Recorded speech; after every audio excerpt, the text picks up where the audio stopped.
New topic है electric current density, जिसको symbol हम क्या देते हैं, जे। इलेक्ट्रिक करंट डेंसिटी का क्या मतलब है? The electric current passing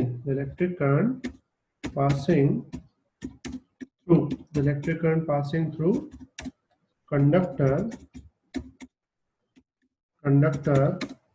per unit perpendicular area is known as electric current density. The electric current passing through conductor per unit perpendicular area is known as electric current density. किसी भी conductor में जब हम कोई भी current pass करते हैं तो करंट पर यूनिट एरिया, उसको हम क्या बोलते हैं? Electric current density. तो उसका जो फॉर्मूला है वो हम कैसा बनाते हैं?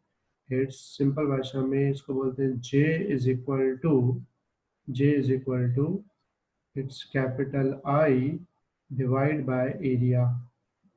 क्या फॉर्मूला लगाते हैं? J is equal to I upon area. Clear बात इतनी? अब दूसरी बात कि जैसे कि ये एक बार देख लो,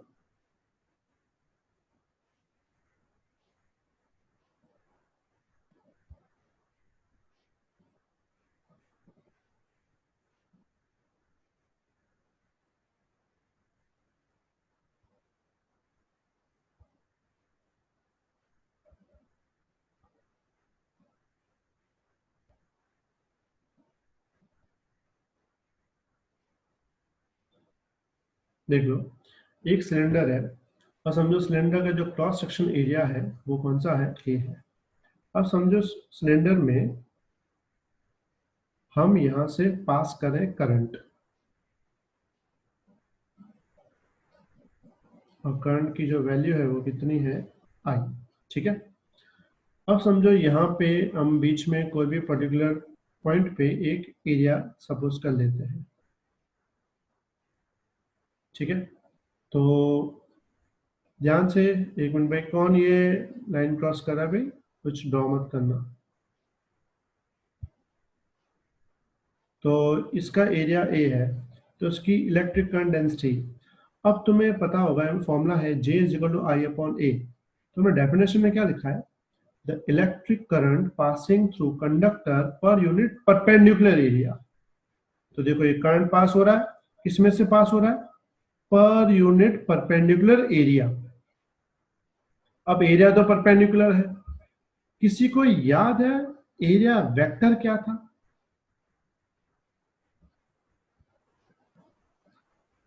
एनीवन? किसी को भी याद है what is area vector? Direction perpendicular to area.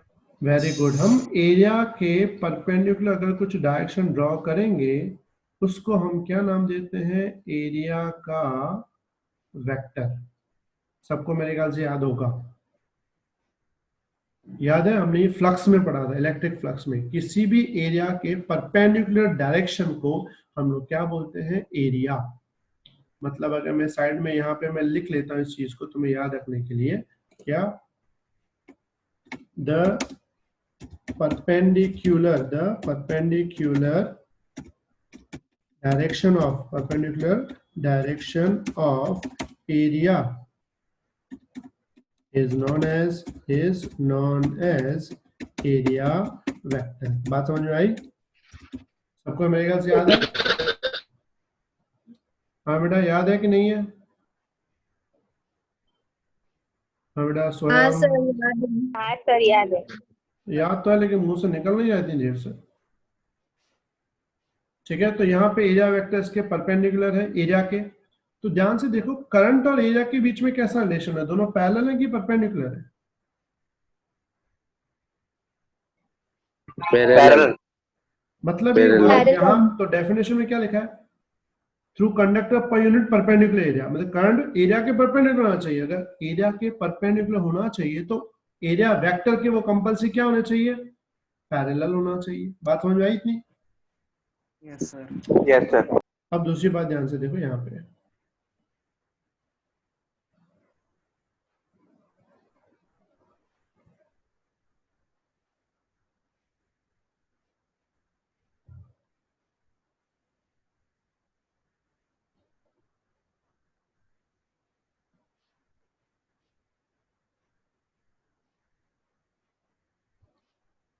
तो पूरा ध्यान यहाँ पे समझो। यहाँ पे मैं एक ऐसा एरिया लूं जो थोड़ा इस टाइप का एरिया हो। मैं इसको फिर से ड्रॉ कर लेता हूँ, 1 मिनट।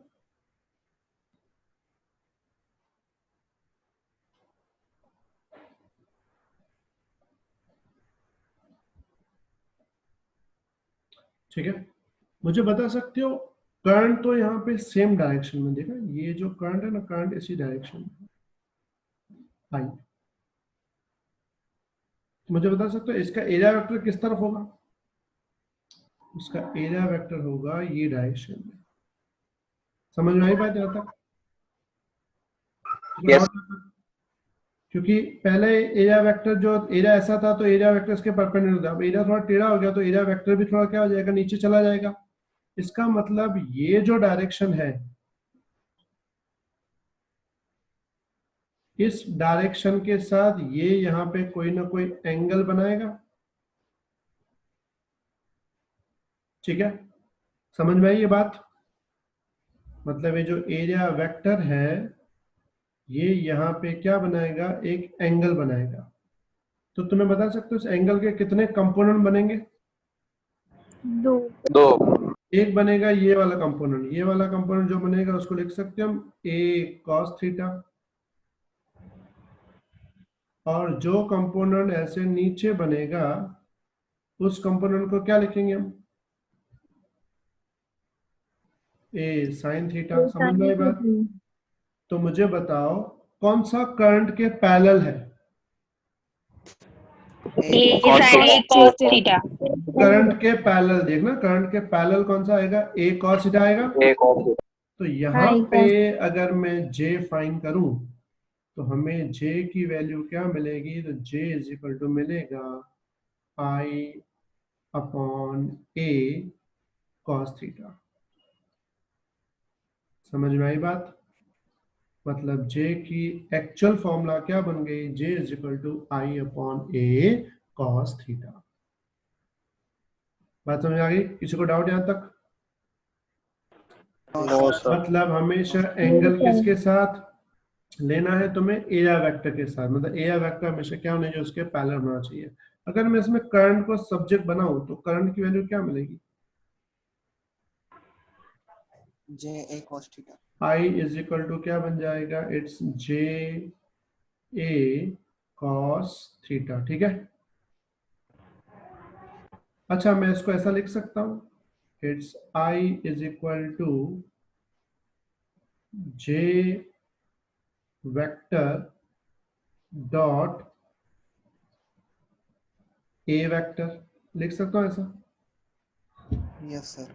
याद है Yes. क्यों लिखा मैंने? ये तुम्हें शायद पता होगा। A vector dot B vector क्या होता है? AB cos theta. वैसे J cos थीटा, तो यहाँ पे क्या होगा? J vector dot A vector.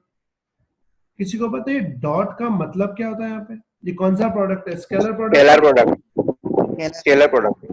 अगर ये स्केलर प्रोडक्ट है, इसका सिंपल मीनिंग हम लोग यहाँ पे ऐसा लिख सकते हैं, the above equation shows that electric current is a scalar quantity। बोल सकते हैं ये बात? Yes sir. क्योंकि यहाँ पे स्केलर प्रोडक्ट आया, इसका मतलब हम ये बात क्लियरली बोल सकते हैं यहाँ पे जो करंट है वो करंट कौन सी क्वांटिटी है? Scalar quantity. लेकिन हमने इससे पहले एक और चीज पढ़ी थी कि इलेक्ट्रिक करंट के पास तो एक डायरेक्शन थी, याद है direction? It's start from positive terminal to negative terminal. तो यहाँ तो हम फंस गए। करंट वहां पे डायरेक्शन दिखा रहा है पॉजिटिव से नेगेटिव, और यहाँ जो फॉर्मूला हमको ये मिली, इस फॉर्मूला से हमको क्या लग रहा है? ये स्केलर है। तो करंट, सर करंट तो टेंजर नहीं होता है? तभी तो मैं बोल रहा हूँ, मतलब करंट दोनों में आ गया। कभी वो वेक्टर की तरह बिहेव कर रहा है, कभी वो स्केलर की तरह बिहेव कर रहा है। तो जो क्वांटिटी स्केलर और वेक्टर दोनों की तरह बिहेव करे अलग अलग कंडीशंस में, ऐसी क्वांटिटी को बोलते हैं टेंसर क्वांटिटी। कौन सी क्वांटिटी बोलते हैं हम? Tensor quantity. मैं यहाँ पे लिख दिया इट्स कॉल्ड टेंसर। मतलब एक्चुअल में करंट अगर तुम्हें एमसीक्यू में आता है, इसमें आता है एमसीक्यू में आता है, तो करंट कौन सी क्वांटिटी है? तो नीचे का ऑप्शन होगा टेंसर। तो टेंसर ऑप्शन है तो टेंसर क्लिक करना। लेकिन अगर समझो टेंसर ऑप्शन में नहीं है तो स्केलर। Very good. स्केलर। हाँ, तो तब तुम क्या करोगे? स्केलर ही सिलेक्ट करना। बात समझ में आई सबको? क्लियर? कोई डाउट यहाँ तक? नो। एवरीवन क्लियर ना? तो याद रखना वैसे स्केलर है लेकिन एक्चुअल में टेंसर है, क्योंकि वो दोनों की तरफ है, स्केलर भी है वेक्टर भी है। लेकिन अगर सर वो हाँ बेटा बोलो। सर बोथ है तो बोथ एंड भी हो तो भाई अगर हाँ नहीं नहीं बोथ का पॉसिबल ही नहीं है ना, दो चीजों का बोथ कैसे बोल सकते हो अरे आपके? सर हाँ ऐसा नहीं, लेकिन ऑप्शन में हाँ ऑप्शन टेंसर ना उसकी जगह स्केलर वेक्टर हो तो वो बोथ आ जाएगा। समझ में आई? Okay. Got it? Everyone clear? अच्छा एक और बात, अब इसमें मुझे बताओ unit of electric current density क्या होगा? बोलो, इलेक्ट्रिक करंट डेंसिटी का यूनिट क्या होगा? Ampere per metre square. Ampere per metre very square. Good, it's ampere divide by metre square. बात समझ में आई सबको? क्या यूनिट होगा? It's ampere per metre square. क्योंकि करंट का एम्पियर है, एरिया का मीटर स्क्वायर, यूनिट क्या बनेगा? Ampere per metre square. अच्छा, इलेक्ट्रिक करंट डेंसिटी हम क्यों डिफाइन करते हैं? एनी आइडिया हम क्यों इतनी मगजमारी कर रहे हैं जे के लिए?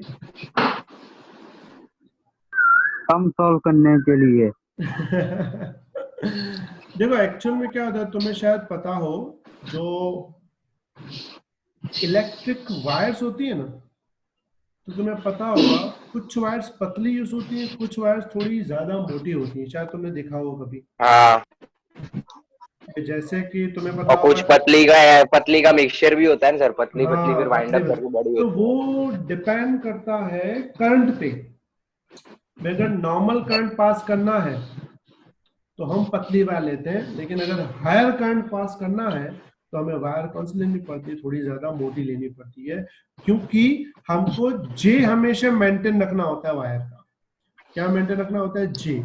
जे कुछ लिमिट से अगर ज्यादा बढ़ जाता है, क्योंकि जे कब बढ़ेगा? जब या तो करंट बढ़ेगा या तो एरिया छोटा होगा तो ही जे बढ़ेगा। लेकिन हमको जे बढ़ाना नहीं होता। भाई किसी का माइक ऑन है, माइक बंद करो भाई। बेटा झील जरा माइक बंद कर, झील। क्लियर? तो हमें हर वायर का जे फिक्स रखना होता है, इसीलिए अगर किसी वायर का करंट ज्यादा है, क्या ज्यादा है? करंट ज्यादा है, देख रहा है आई, तो आई ज्यादा रखने के लिए हमें इसका ए बढ़ाना पड़ता है, जैसे जे मेंटेन रहे। अगर खाली करंट बढ़ाते गए तो जे बहुत बढ़ जाएगा, अगर जे बहुत बढ़ जाएगा तो वायर जलने के बहुत चांसेस होते हैं। सर रेजिस्टिविटी की तरह। नहीं नहीं, रेजिस्टिविटी यहाँ बात नहीं आती, रेजिस्टिविटी मटेरियल प्रॉपर्टी है।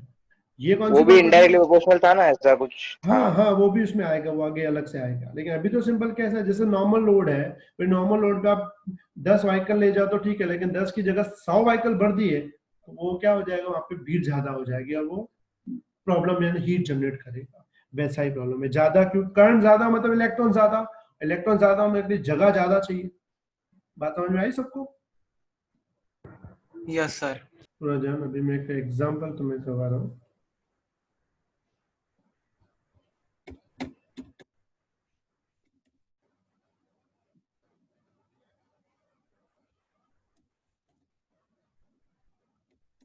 Find current density of both wires.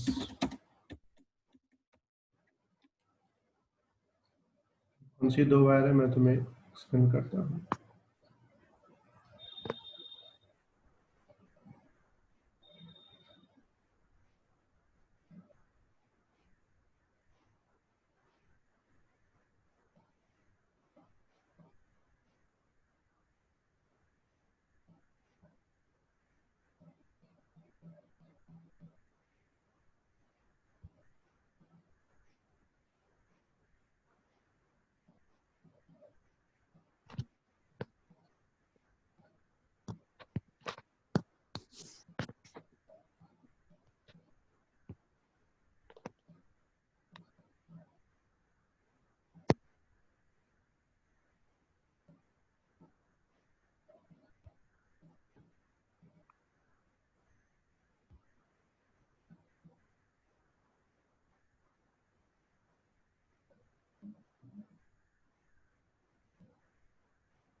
ये दो वायर्स दिख रही हैं सबको? Yes sir. इसमें जो ये जो छोटा वायर है इसका डायमीटर हम बोलते हैं D1 दिया है 2 सेंटीमीटर, और ये जो बड़ा है इसका डायमीटर है D2 is equal to 10 centimetre. ठीक है, अब यहां से जो छोटा वायर है इसमें हम करंट पास कर रहे हैं 2 एम्पियर। तो तुम्हें फाइंड करना है current density of both wires, दोनों वायर्स की करंट डेंसिटी फाइंड करनी है। करो find. 37 into 10 raised to 3. Very good, सब लोग ट्राई करो भाई। सिंपल है, पतले वाले में फॉर्मूला क्या हम लगाएंगे, it's J is equal to I upon A। 2 into 10 raised to 3 sir. Pi ऊपर था, नीचे कैसे चला, मतलब नीचे था ना। नीचे था ना, तो पाई स्क्वायर 10 होता है ना सर। ठीक है ठीक है। I जो है वो I सेम रहेगा, यहाँ पे जो एरिया है ना उसकी जगह क्या लिखेंगे, पाई इंटू रेडियस का स्क्वायर। ठीक है, I की वैल्यू जो है वो हम डालेंगे 2, और जो पाई है वो तो तुम्हें पता है 3.14 होता है। ठीक है, मल्टीप्लाई बाय रेडियस का स्क्वायर है, तो जो रेडियस है वो डायमीटर का आधा होता है। डायमीटर 2 सेंटीमीटर, रेडियस होगा 1 सेंटीमीटर, लेकिन सेंटीमीटर को मीटर भी करना पड़ेगा। तो सेंटीमीटर को मीटर करेंगे तो लिखेंगे 1 मल्टीप्लाई बाय 10⁻⁻2 उसका होल स्क्वायर। आई बात समझ में? एवरीवन क्लियर बेटा? Yes sir. चलो इसको सॉल्व करो, बताओ क्या आंसर आता है इसका।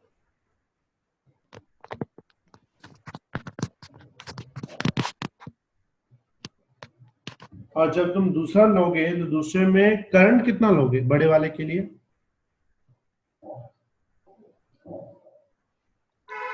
बोलो, बड़े वाले में करंट कितना जाएगा? 2। Of course 2। Very good. Current जब स्टार्ट होता है तो बाद में 2 ही जाएगा, मतलब करंट बीच में ना कभी जनरेट होता है ना डिस्ट्रॉय होता है ना स्टोर होता है। अगर यहाँ से 2 जा रहा है तो यहाँ भी 2 हो जाएगा। अब इसका फिर से J फाइंड करो, फॉर्मूला यही लगाओ, खाली रेडियस जो है ना ये 10 सेंटीमीटर का आधा नहीं 5 सेंटीमीटर लो, वैल्यू निकालो कितनी आ रही है।